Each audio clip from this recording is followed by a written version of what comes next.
chances are you worked up a good sweat by now. Hello, and welcome back to another episode of the Stretch Yourself podcast. I'm your host, Jared Chandler. That's way too loud. I want to turn that down just a smidge. Okay, is that better? That sounds better. Seems better. Okay. Hey, thanks for being here, guys. Thanks for coming back to the pod and tuning in. I'm happy to be back on the mic. It took me a while. I've just been. First of all, hold on. This is going to be the first episode that I post in the new studio space. Well, it's the same studio space we've been using, but it's upgraded. We got upgraded. Look at all this. We got that sign. We got these bar lights back here. We got some more little portable hand lights, little magnetic lights. And I kind of moved some of the greenery around so you could see the books a little bit better. I added all the mugs. So I like to collect coffee mugs from the places I go to, and a lot of them broke a long time ago. So I got some broken mugs up there, and then I got I was running out of room in my cabinet, so I decided all of the mugs that are from a different place I traveled to, I would put them up there. So we got those up there. We got a little Pallet City postcard right here. Oh, and there it goes. I'll get that later. But shout out to them. Got the little sign framed here. Got a new little table. Everything is cooking. Got the album holders up here, and all of this. And there's a lantern that's up there, lighting it. So all this wouldn't be possible without the generous folks who support me, my family and friends, and the pod. And a lot of this stuff was Christmas gifts, new mics. I mean, come on. A lot of it was Christmas gifts. A lot of it was stuff that was people helped me with making it. So I want to thank those people for believing in me and investing in the podcast, and for the gifts that I got this year to help make the studio look professional. So I appreciate it. And I'm really excited about it. It looks really good, and I'm really proud of it.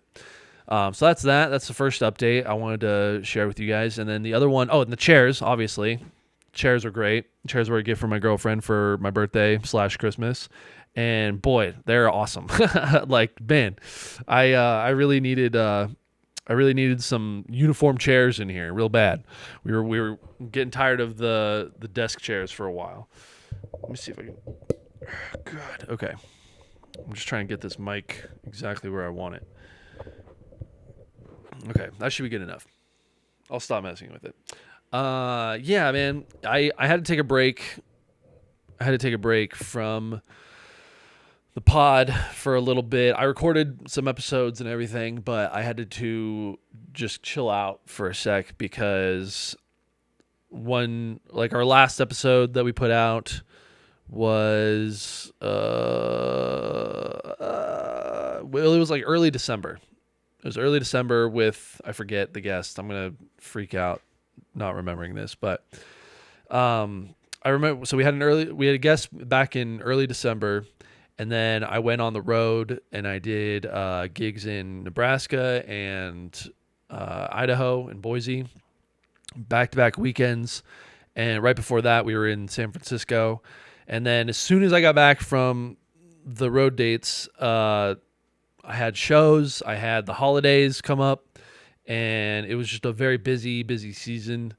Lots of moving parts, lots of dinners and events and family stuff that we attended, and all very good stuff, but it burnt me out. And just combining the family events with the comedy, it all just kind of burnt me out. So I was unable to dedicate time to the pod, and I also had a lot of camera gigs too. So, and those were more timely, those were clients. So I had to crank those out and work on those edits. We did some headshots. We did all kinds of stuff. It was a busy month. It was crazy. It was crazy. It was my birthday a couple of days ago. We had some people over. We went and saw Marty Supreme on Sunday. We saw Emo Phillips at Comedy Works on Wednesday. And then we all came, like a couple of friends came over to my place and we just hung out. And it was a very lovely time. I'll talk about those shows a little bit later. But all in all, I was just very tired. And I was just trying to keep my head above water. So I was like, there's no way I'm going to be able to, like, I still recorded some episodes in the meantime and kind of banked those. And I got more episodes on the way and scheduled. But for the 2 episodes that I had on deck, I wanted to release them and I just didn't get around to it. I wanted to have a schedule where it was like one on Christmas Eve, one on New Year's Day or New Year's Eve, and then that was that, but it didn't work out that way. So I was like, all right, we'll just take a break. We'll take a little breather and then we'll come back when we're feeling stronger. And last night we had my family over, and that was kind of the last family event on the calendar for the season. And woke up today feeling better. So feeling a little bit more refreshed than I was in the last couple of weeks. So I feel good. I'm glad to be back in the studio recording. So that's what I've been up to. The road was dope. It was awesome. Shout out to the comedians that booked me on their shows, and I got to do 2 shows in Omaha, 2 shows in Boise, and an open mic in Boise as well. Got to meet a lot of local comics, and I really enjoyed it. Came back, and we had a lot of it was a lot of the family time was good. It's good for the soul, you know. It was a weird feeling because, like, when you're spending time with family, I know it's important, and I know it's good for my it's just good for me, I think, to spend time with the family and friends, and just outside of comedy, outside of work, and all my ambitious stuff. Like, it feels good to spend time with people that really support me and love me regardless of the pod and regardless of how much I get on stage, and which is what I'm going to be talking about here in a sec. But, I think that's all that feels good and it's healthy to have that time. What's difficult about that is that I feel like I'm behind, like I'm like, like I have so much like editing and like all this planning that I'm not doing. And it's like, cause you think you're going to have energy after like people leave and stuff, and you just don't. Like, you're done. You got to go to work the next day. I had a lot of time off too, but time off can kind of also mess with your routine a little bit, because I was staying up later, I was sleeping in longer, my energy was different. You wake up on a day off and you don't want to work, you want to enjoy that time off and like take the dog for a walk and go get coffee and sit on the couch and just do nothing. So it was hard for me to kind of get into a routine, and it was hard for me to feel like I was in the groove. Like, I felt like I was kind of just scrambling, trying to get everything done and trying to make everybody happy. I did a lot of work for, like, I was glad I got those road dates in, because as soon as those were just for me, it was my time to invest in comedy and work on my jokes and network and meet people and make new connections. And as soon as I got that, like, shift gears into, all right, I want to make, like, I'm doing a lot for other people, and which is good, which is important, which is what my whole business is, forms around, centers around. So it's hard to like take time away from the personal side of planning into, okay, like, let's shoot this show for a comic, and that I really want to do a good job. But then as soon as that That's a whole evening. And then, I'm working on the edits, and there's no time for the pod. There's no time for trying to get spots. There's no time for going to the mics, I only have so much energy that I can give out to that. So all in all, very glad I did it. Very glad that we're in the new year, and it's the beginning of every new year is a little bit daunting because you're looking ahead and you're just like, God damn, like a whole nother year is ahead of me, It all just starts over again, and I'm a year older, and yeah, but it's exciting. There's some new stuff coming up that's exciting. I don't know how I'm going to do it, but it's all about taking what you can manage and working with what you got. So, big stuff coming up. I'm going to be producing more shows again. I got my plan. My goal is to record and put out a handful of more podcasts. And then we're going to take another break, and then, focus on the stand-up and just continuing to hit those goals. So real quick, I want to talk about Marty Supreme and Emo Phillips, and then I'll get into my stand-up year in review and what I've been thinking about that lately. So for my birthday, I invited people. The two things, and I might start doing this for every birthday, because like every year my birthday falls on New Year's Eve, and I talked about this a little bit in the Boise episode. But so the last 2 years we had a house show at our house, and then we had a party afterwards, and those were exciting, very fun time. It just feels so fun and so good to like have a house show and like have people over, and then you go and just hang out afterwards, into the new year. Those were always fun. And then now it's like this year was different because it's like, all right, well, we don't want to have a huge rager at our house this year. And, I just want to have a couple people over, and I want to go see some shows, no pressure. Just we get together, we go see something. It's fun. That's my ideal time. So I was like, all right, Sunday, I'll give people 2 different days to come. So we'll go see Marty Supreme on Sunday at the Mayan. Dope theater. It was a very cool experience. That was my second time there. The first time I saw Friendship in the smaller theater upstairs, but this time we were at the main theater on the main level, and it was big theater. Screen wasn't super big, but that kind of made everybody like congregate towards the front a little bit and then congregate in the middle. So like it wasn't super full, but there was maybe like 50 or so people at the movie. And so, but we were all like, everyone was kind of like scattered, like, but kind of together at the same time. So that was cool. I really enjoy that theater. It's a very like communal experience, I think. The Marty Supreme movie, what did it feel like to me? It felt like kind of inspiring in the same way that like Wolf of Wall Street is inspiring. Does that make sense? Like, like, cause you're watching it thinking like, or you go into it thinking it's going to be a movie about, it's going to get you hyped up and, oh man, like I'm going to achieve greatness no matter the cost, and like, and it's going to work out. But the movie, and I won't give anything away, but like, if you saw it, then you know what I'm talking about, where it's like, he's kind of, gosh, I have like something in my eye. He's kind of like what's it called?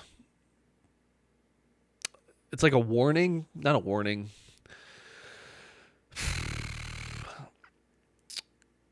What's it called? When there's like a story of like someone like you don't want to be like, like, because the whole movie he's like making these choices because he has tunnel vision. Like, I have this one goal and I have to get it no matter what. And life doesn't really work that way, and like in the movie, like you see the consequences of his actions over and over again because he continues to make choices instead of like, he thinks he has to do it. That he literally says in the movie at one point, like, if I don't do it all by myself, then it doesn't count, which is crazy to me because like he has all this talent, all this skill, but he thinks he has no one on his side. He thinks he has no one rooting for him. And I get that mentality a lot though when it comes to if you're an artist or if you're especially in stand up, you think you're all alone. You think you do it all on your own, but really you don't get to, no one gets to a higher level without the help from somebody else. Whether it's someone booking you on their show, or if it's somebody, rooting for you and supporting you, if it's like your partner or your friend, nobody gets where they are without help from somebody else. And even him in the movie, like he slowly starts to figure out like, oh, like I actually need people to like me and I need to be someone that people want to work with and give things to, not just like take it for myself, because he suffers like a worse, he suffers a worse kind of result because he could have just asked, he could have just been nice and humble, but instead he chose like, he's like, I'm the big cheese, I'm the big dick in the room, so I get to say whatever I want, and like he brought his ego into it, and that's ultimately what made him suffer. So that was kind of my take on it, where I was like, I felt kind of in like Wolf of Wall Street, like I can spoil this, like in Wolf of Wall Street, like very similar mentality of like big dog, like I'm going to get it no matter who I hurt, no matter what gets in the way, no matter what happens. Like he loses everything. He loses everything. Like it all goes away. And I think the cops bust him and he goes to prison, and then he has to start over, and he's like, and that's how the whole sell me this pen thing comes from. He has to become a motivational speaker. Still very successful, but like, the greed is what got to him, and like he didn't have any humility behind it. So that's kind of how I felt. So it's like a good movie for sure. Like it was very well shot. I loved seeing Tyler Okonoma in there, Tyler the Creator in there. That was cool. A lot of good cameos, a lot of good characters, and overall very fun, entertaining movie. It was like weird and unique in a way that makes it a good watch, but not so weird like Saltburn was, where it was like, ew, what the fuck am I watching right now? Because they're both A24 movies. So that was Marty Supreme, and then we saw Emo Phillips on Wednesday, and I saw like I didn't know a ton about him. I just knew that he opened for Patton Oswalt at the Rialto, and I didn't get to go back in May. And I just knew that he was weird and silly, and he's one of the longest working comedians ever. And like he's been around for a long time, since like the 70s, doing stand-up, or even longer. I don't know. But he's been doing it for a very long time, and I never, like, whenever I see a clip of a comic that they're using for promotion to sell the show, it makes me, like, I don't think it's a very good representation of what you're going to get in real life. So I saw a clip of his, and I'm like, maybe this will be too clean. Maybe this will be too, like, one-linery and jokey, and I'm not going to like it as much. But then we went, and, like, man, he's just so creative, and, like, he's so like he's so good at misdirection, and so clever, and I had a bunch of friends there too, and so that made it really fun. It was really cool to see. I'm a big fan of his now. I hope that he continues. He's just so strange, he's just so uniquely himself. He came out on stage, he was wearing like a gold like velvet like suit, and with like coattails and stuff, and then he had 3 bags on him. He came out on stage with like 2 shoulder bags and 1 backpack, and he takes them all off, and like he pulls stuff out of them towards the end. But man, it was just so like, he's just got such a light, and and just such a fun like attitude and way that he carries himself on stage. So yeah, I thought it was really fun. It was really good. So that was the last couple of months or a couple weeks. Let's get into the last year of my efforts in stand-up. So this is something that I've been doing a little bit more in the last couple of years, where I keep very good records of the sets that I do and very good records of this was the first year that I practiced the Seinfeld method with writing. So first, let's go look at my sets.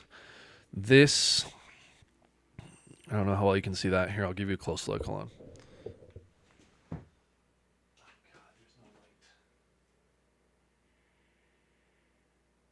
Okay. You can barely see that, but hold on. Wait a sec. Don't go anywhere. I'm going to show you.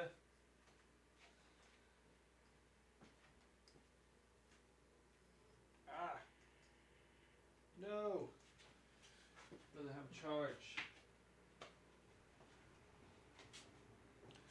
All right. Well, hold on. All right. So now you can kind of see. There you go.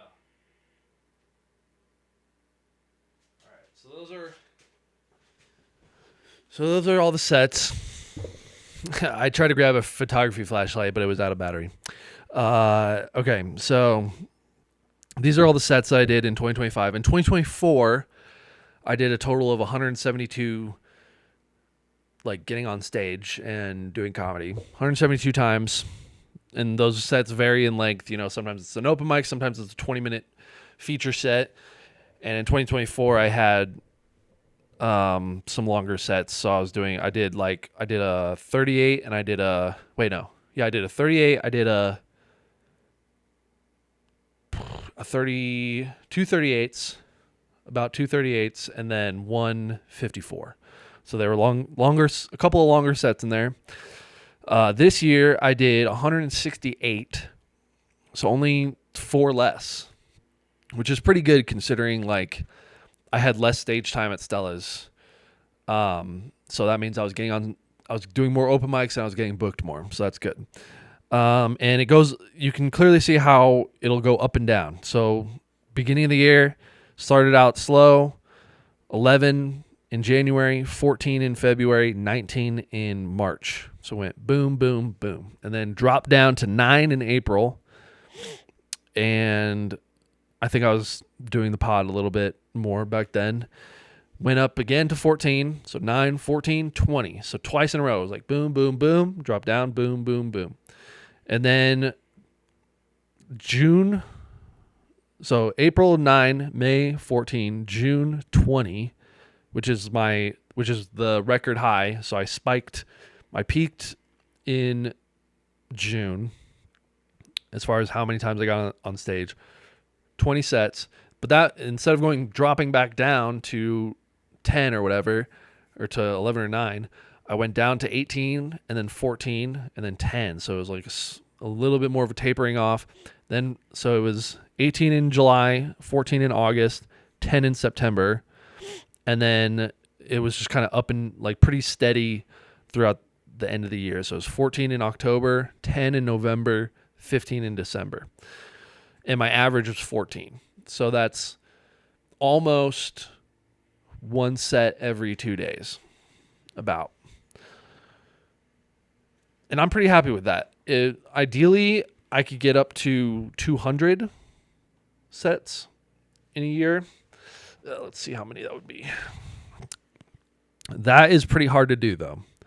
I got to say, just that extra 40, that's pretty significant. 200 divided by 12 is 16.6. So I would have to be averaging almost 17 sets a month to reach 200 sets in a year. And the way to do that is, it's definitely possible. I would need to have a weekly spot, just to have a baseline. And I might be starting a weekly soon, but I'm not sure. It's a lot of work to produce, but if it's in the cards, then I might do it, and that would definitely give me a boost as far as because the more you produce, or there's a nice, healthy medium for producing. Like if you produce enough, that also helps you get more booked spots typically, and so that can help increase my stage time. So that would be the goal, just to increase my weekly or my monthly average to about 16 or 17 instead of 14, which is definitely doable. If like those couple of months, like those low months, January, April, and September and November, if I had done like maybe 4 or 5 more sets in just those months, that would get me really, really close. And that would definitely increase my average for sure.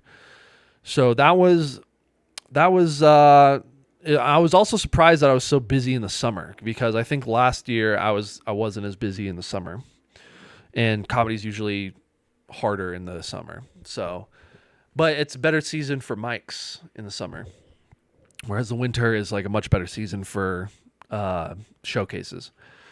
So that was my time on stage. Now let's compare that to how much I was writing during the year.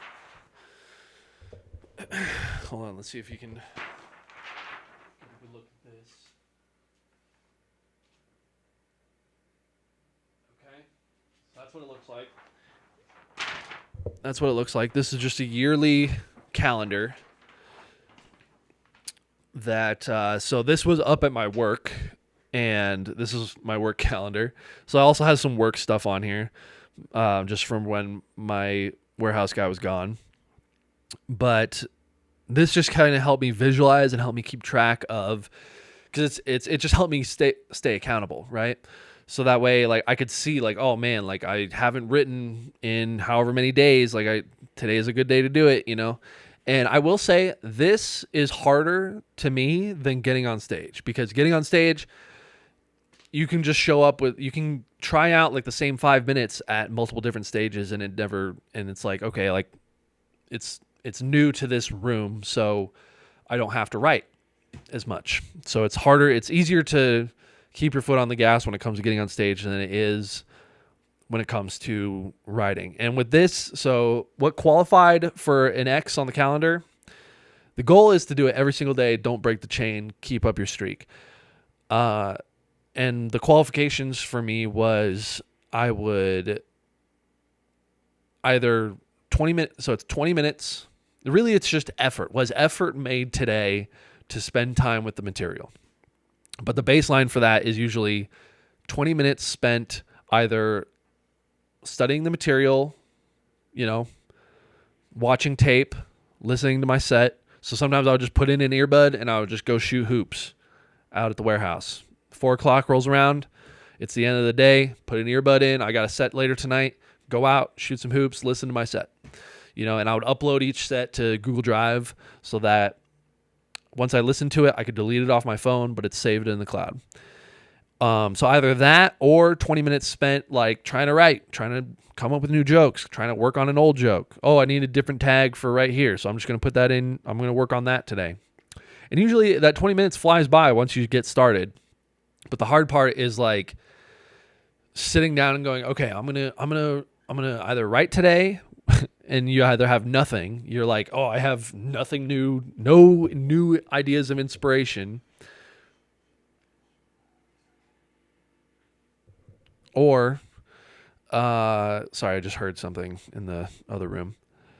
Either that, or you go to listen to one of your sets and you don't want to listen to it. You're like, I either bombed that set, or I'm like, or maybe I didn't do as well as I thought I did. And usually it's in the middle. Usually when you listen to your set, you're like, okay, I didn't bomb as badly as I thought I did. Or you're like, oh, I feel like I have a pretty good idea of how I did. And you listen to it and you're like, that wasn't as good as it could have been. That's kind of how it goes. So this is the calendar. This is every day that I spent with the material, I made an X. And you can see there's a direct correlation between, like, if I had a big show coming up, or if I had, like, something that I was, like, I wanted to do a good job on, then I would write a lot more that week. So, like, in August, Alex Dragovich was coming from New York, and we were going to be doing shows together all week. So I didn't have a streak. It wasn't my longest streak, but I wrote 1, 2, 3, 4, 5 days that week. My best streak, I had 5 days in a row in March and 5 days in a row in June. And January, 8 times, February, 11 times, March, 11 times, April, 10 times, May, 8 times, June, 13 times. July was a bad month. It was 5. August, it was 10. September, it was 8. October, it was 7. November, it was 8. December, it was 7. So let's do the average. Let's do the average here. So 8 plus 11 plus 11 plus 10 plus 8 plus 13 plus 5 plus 10 plus 8 plus 7 plus 8 plus 7. 106. So it's about, which isn't terrible. 106. That's a third of the year I spent per day working on my material. And by the way, in August, when I was writing a lot, August, the months correlate to my material. So, like, when I was writing more, I wrote 20 new minutes this year that I use regularly in the last couple of months. The last half of the year, I've been using these new bits that I've written, and which is crazy because the 20 minutes, the 40 minutes that I thought I had took me 8 years to write. But 1 year of, like, let me try to see what I can do just a little bit every day. And that brought me to 106 and 20 new minutes. So imagine what I could do if I made that 200 in a year, and, like, I could write 40 minutes, right? Ideally or theoretically. So 106 divided by 12, that's an average of 8.83, so about 9 times a month I was spending time with the material. So that's that. And the goal for this year would definitely be 200 times on stage, 200 times writing. I think I can't not improve, and I can't not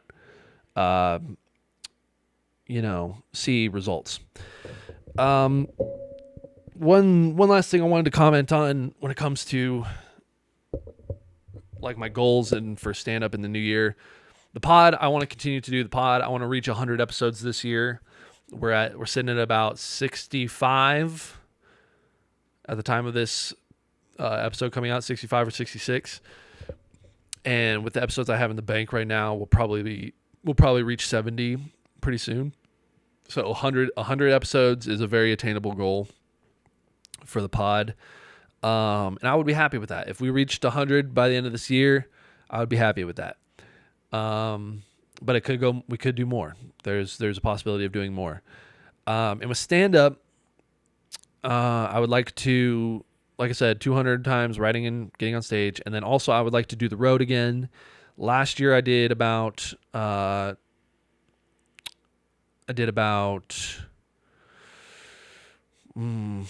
was it? I did San Francisco, Nebraska, and Idaho. And then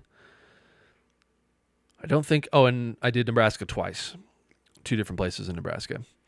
Hold on, I'm going to pause real quick just because the monitor went out, so I want to make sure we're still recording on the camera. Also, this is like...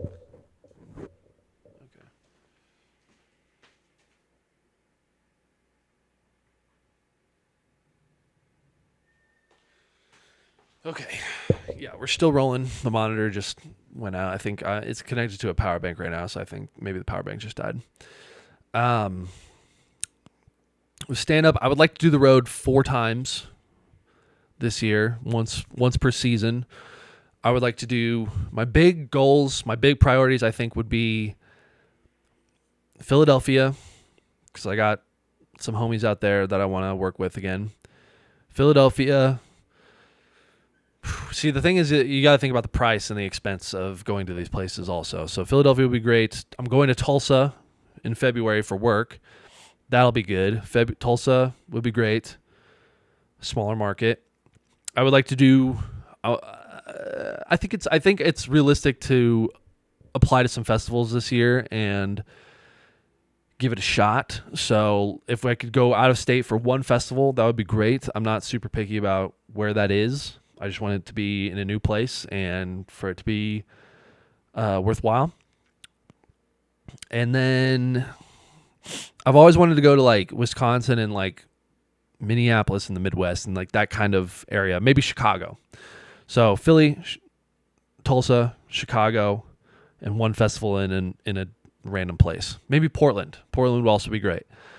So yeah, all those places I feel like I could go there and get some stage time under my belt. Locally, it's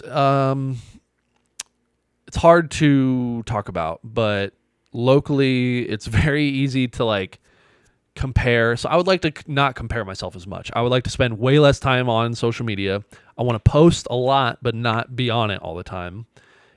Grow my social media following. I'm at 1,900 followers right now on Instagram. I would like to get up to 2,000.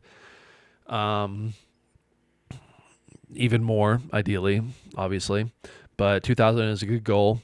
And just to post. I want to post podcast clips. I want to post stand-up clips. One clip for every episode. One stand-up clip a month. And I would like to spend more time at Comedy Works because they are currently Comedy Works and the Underground are the two places that are giving me like a way to get on stage, where it's like I can sign up for Comedy Works and I can submit my dates for the Underground, and it's small, but it's a start, and I feel like I just want to keep investing in those and keep watering that soil, and not compare myself as much, spend less time on social media, post and ghost, baby. That's where it's at. The business side, we did a lot of great headshots this year that I'm very proud of, and I would like to continue to do that, continue to do headshots, continue to work with other producers and shoot their show. And I don't know. Like, I would like to grow the Raspberry Cat brand more, and I would also like to grow my personal brand more, whatever that looks like. I want to make more merch and sell merch on the road. I would like to feel comfortable. I would like to feel like I have an hour. I feel like I could reach the hour this year. I feel like the hour is within reach. The hour of material is within reach, and I just want to get on stage as much as I can. I want to get longer spots, baby. I want to get those 20s and those 30s and those 40s, and maybe even do an hour somewhere, So that would be great. If I could find some like smaller towns in Wyoming and Colorado that I could spend a Saturday and drive to, and then do a set somewhere. Hopefully get a hotel, maybe not, but we'll see. And yeah, that would just be great. I would just really love to start marketing myself as a headliner and doing longer sets, and I just want to believe that I can do it and make the strides to do it. And I don't care what other people are getting and what I'm not getting. Like, I just care about what I can control and what's in front of me and what I can do about it. So I just want to build myself up. I just want to be a headliner. I just want to be in demand. I want people to think we need a headliner that's up and coming and that's fun to work with and easy to work with and professional, and he's going to do a good job and he's going to do his time, and they think of me. That's the goal. And this is the only way I know how to get there, is to just, if you're writing and then you're showing up to stage, then you will see improvement. You will see laughs, because I saw it happen. There's a direct correlation between how much I was writing and how well of response I was getting on stage. So if I do those things, and if I put myself out there and ask for spots, submit myself, show up places, go to a Monday night open mic, even though I don't want to, drive to Fort Collins, drive to the Springs, fucking, sign up for New Talent Night as much as I can. Then if I do those things, then like I'll be somewhere, when I first moved to Denver, I was working with a guy, with the labor jack. I was doing manual labor. And so you would occasionally work with the same people. And I was talking to this guy who's another ambitious friend of mine, and he was saying like, comedy, he offered me advice, which was like, comedy can be a part of your life. It doesn't have to be your whole life. And, if you do something for 10 years, you're going to end up somewhere, and I've been doing it for 10 years, and I'm looking ahead towards 10 more. And honestly, like, the people who last are the ones who don't quit. And I don't plan on quitting. I plan on continuing and trying to get better. And I guarantee I'll be somewhere. And no one does it alone. Comedy can be a part of my life. It doesn't have to be all consuming. As ambitious as these goals are, and as much as I want to increase the amount of time I'm on stage, I think there's a way to do it that still meets my goals, but doesn't let other areas of my life suffer as a result of it. And just taking care of myself is really important, and taking care of my relationships is really important. So I think that's a good place to start.